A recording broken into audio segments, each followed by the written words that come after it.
જય માતાજી મિત્રો। હવે હું નહીં ધોઈને તૈયાર થઈ ગયો છું અને હવે જવું છે મહાદેવ દર્શન કરવા માટે। તો ચાલો હવે નીકળીએ અને મારો ભાઈબંધ પણ આવી ગયો છે, તો અમે બે સાથે જઈએ છીએ। ચાલો બીજો વિડીયો આગળ જઈને। હવે આપણે દેવકર્ણના મુવાડા તો પહોંચી જ ગયા છીએ અને રક્ષાબંધનનો માહોલ છે એટલે રાખડી પણ વેચાય છે અને બજારમાં થોડી ભીડ પણ જામેલી છે અને બીજું બધું આગળ જઈને ત્યાં પહોંચીને વિડીયો કરીએ। આપણે પહોંચી ગયા છીએ એક્ઝેક્ટ લોકેશન પર મહાદેવના મંદિરની ઉપરની બાજુમાં અને હવે નીચે જઈ રહ્યા છીએ। તો ચાલો નીચેના રસ્તે પર જઈએ અને આગળ બતાવીએ।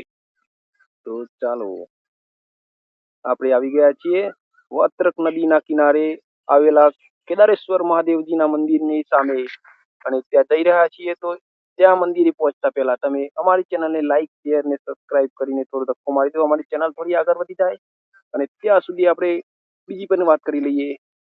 અને હા, તમને અમારો વિડીયો કેવો લાગ્યો જલ્દીથી અમને કોમેન્ટ કરીને કહી દેજો એટલે અમને પણ ખબર પડે કે તમને અમારો વિડીયો કેવો લાગ્યો છે। મંદિર જોડે આપણે પહોંચી ગયા છીએ તો બોલો હર હર મહાદેવ, હર હર મહાદેવ। અહીં આવેલા બધા જ લોકોને એવું કેવું થાય છે કે તમે કોઈ પણ જગ્યાએ યાત્રા કરવા ગયા હોય, ગમે તે જગ્યાએ યાત્રા કરી હોય, પણ છેલ્લે તમે આ મંદિરે આવો ત્યારે જ તમારી યાત્રા પૂરી થાય છે એવું કહેવામાં આવે છે। એટલે ગમે તમે પણ યાત્રા કરવા ગયા હોય તો તમે આ મંદિરના દર્શન જરૂરથી કરજો, તો તમારી યાત્રા પણ સફળ થશે અને એવું લાગશે કે અમે યાત્રા કરીને આવ્યા, બરાબર। અને અંદરની મંદિરના અંદર દર્શન કરાવું તમને શિવલિંગના। તો ચાલો હવે શિવલિંગને દર્શન કરવા માટે અંદર જઈ રહ્યા છીએ। તો હર હર મહાદેવ કમેન્ટમાં લખી દેજો। બોર્ડ પણ લગાવેલું છે, તમે જોઈ શકો છો મિત્રો। અને મંદિરની અંદર હવે એન્ટ્રી કરવાની છે તો એના પહેલા તમને બહારની દરેક વસ્તુ બતાવી દઉં અને એની જબરજસ્ત લોકેશન બતાવી દઉં। આ જગ્યાએ તમે આવો ને ફોટા પાડવાની પણ બહુ જ મજા આવશે અને લોકેશન તમે જુઓ તો એકદમ એક નંબર છે અને લોકેશન તો તમે જુઓ તો ખરા કેટલું જોરદાર લાગે છે।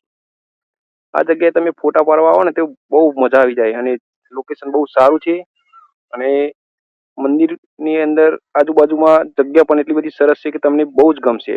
અને આપણે આવી ગયા છીએ મહાદેવજી મંદિરના અંદર। શિવલિંગ છે અને શિવલિંગની અંદર પાણી પણ આવી છે, પણ અંદર તમને દેખાતું નથી, પણ આ પાણી છે કેદારથી આવતું હોય એવું લોકોનું કહેવું થાય છે। અને તમે દર્શન કર્યા હોય તો હવે આગળ જઈએ અને ચલો મંદિરથી બહાર આવીને હવે આ જે મહારાજ છે જે તમે જોઈ રહ્યા છો, આ જ મહારાજની પૂજા કરી હતી અને તેમને છે કેદારેશ્વર મહાદેવથી એ મહાદેવને અહીંયા બોલાવીને તેમને દર્શન કરાવ્યા હતા। અને આપણે હવે બહાર આવી ગયા છીએ તો તમે જોઈ શકો છો બહારનું લોકેશન પણ કેટલું સુપર અને જબરજસ્ત લાગે છે। અને હવે થોડા ઉપરની બાજુમાં જઈશું, ત્યાં હનુમાનજીનું મંદિર છે। તો હવે ઉપર જઈએ અને જોઈએ કે શું છે ત્યાં રહીને કેવું લાગે છે તમને, અને તમને જેવું પણ લાગે એવું લોકેશન તો અમને કહેજો। અને આ મંદિર આવેલું છે દહેગામથી 20 કિલોમીટરની અંદર અને જે ઉત્કંઠેશ્વર મહાદેવનું મંદિર તો તમે જોયું જ હશે મહાદેવ, તો ત્યાંથી 4-4.5 કિલોમીટર થાય છે। અને આપણે આવી ગયા છીએ હનુમાનજીના મંદિરે અને એ છે મહાદેવજીના મંદિરના ઉપર અને હવે પહોંચી ગયા છીએ અંદર। તો દર્શન કરી લઈએ હનુમાનજીના। જય બજરંગબલી। અને હવે બહારનું લોકેશન જોઈ લઉં તો કેટલું સરસ લાગે છે। સામે વાત્રક નદી છે અને લોકેશન પણ એટલું બધું સરસ છે કે બસ વાત તો લોકેશનની જ થાય। અને ધર્મશાળા પણ છે, જે ટૂલમાં આવવાનું માંગતા હોય તો પણ આવી શકે છે અને અહીંયા ખાવા પીવાની પણ સગવડ કરવામાં આવે છે અને જબરજસ્ત લોકેશન છે એટલે તમે આવો તો એટલી બધી મજા આવશે કે વાત જ ના થાય। શું કહું તમને, બસ લોકેશન તો તમને દેખાતું જ હશે કે કેવું લાગે છે।